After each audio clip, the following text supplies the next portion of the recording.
Ryan, how did you get started in martial arts? That's an interesting one. I got started in 1980. I was 6 years old, and it was not a situation where I got involved in martial arts because I was a disciplinary problem, or I was getting picked on in school, or I was having any issues.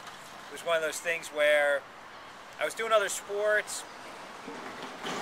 It's hard to remember. It was kind of like I watched a lot of Kung Fu theater. They used to have the Big Apple movie on Saturdays, and I used to always watch the martial arts movies. I think the Karate Kid came out around that time. There was a lot of like historical stuff. The big karate revolution of the 80s was about to get started, and I had a great interest in it. And I'll never forget, my father literally pulled out the Atlanticville newspaper, and he said, "That's where you're going." I said, "Where?" He goes, "There's an ad in this paper, and they look like they're good." And that's where we ended up. My father took me in a car on a Saturday, drove me over to the Italian American Association in Long Branch. There was a bunch of people in the soccer field with karate gis on.